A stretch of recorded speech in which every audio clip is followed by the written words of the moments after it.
Personal liability, personal guarantee, personal property. Would the same apply to a sole prop business? Yes. It's a business entity. You're the entity. You're the sole proprietor. Okay, next question. Any chance they may extend the 10% hardship payment longer than 1 year? Okay, so let's take it going backwards. The hardship accommodation period is 6 months. It is not 1 year. You can request a hardship accommodation if your loan is less than $200,000 on the SBA, My SBA portal. There's a very simple, there's a disclosure you have to accept. Once you accept that, you can lower your payment by as much as 90% to a minimum payment of $25. And it's for 6 months. So that answers the middle part, 10% hardship. It's not 10%. It is as much as a 90% reduction. Now I think about it, maybe this person was just reversing the math and 10%. And as far as extending it, my understanding from reading SBA Statement of Procedures, what's called the SOP, and their FAQs and other information on the SBA website, you can request hardship accommodation at any time during the life of the 30-year loan. Yeah. And you can request extensions. In fact, on My SBA portal, it says you may request an extension on the 6-month hardship accommodation subject to SBA approval. And we don't know anybody who's done that yet.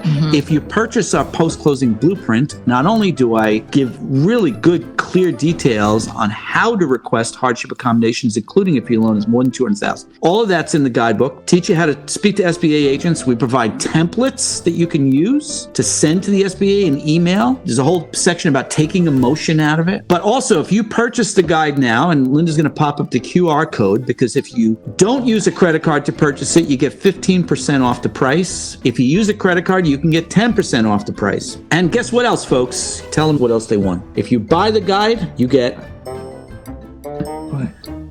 You get the guide. And something else through December 2024. Oh, the free updates. Oh my God.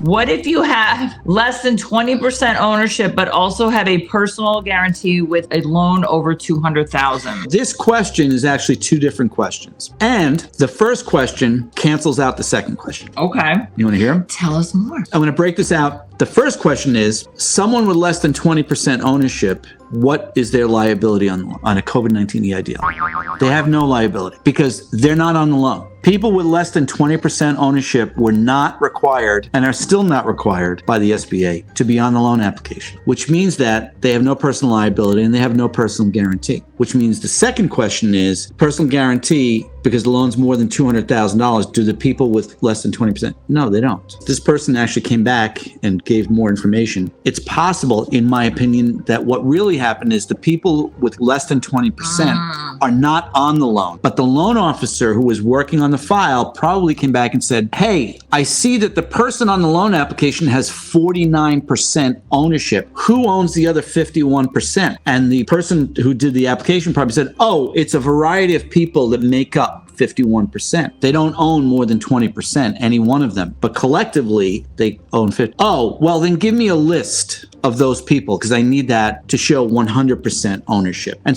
I did that on a few loan applications during the pandemic. Provide a list, which is the name and the percentage of ownership. And that's it. There's no personal identifying information other than the name. There's no social security numbers, there's no address, no phone number, nothing, because those people are not on the loan. I think that in this question, that's what happened. And now these people with the 20% think that they have a problem, which means that the business probably has a problem paying the loan. Next question. What about the form that many individuals have signed for a personal guarantee? Is this form related to business collateral or personal property? I love this question. It's a fantastic question. Yes. That's it? It's related to both. Here's how it's related to both. The SBA has a lien against the business and the assets of the business. The assets of the business can include some of the following and other items also. The physical assets.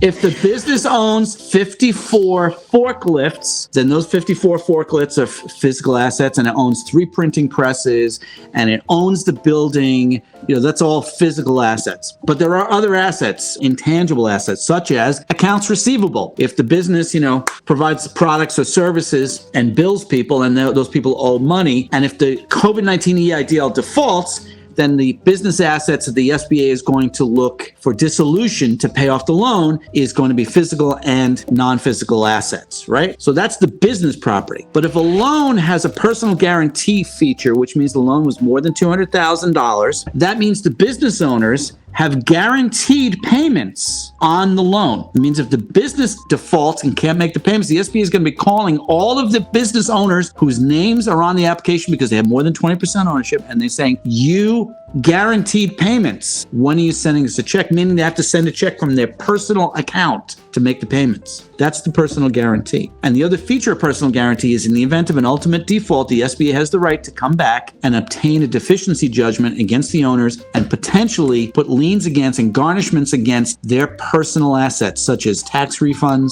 Social Security benefits, other federal benefits, bank accounts, et cetera, et cetera, et cetera.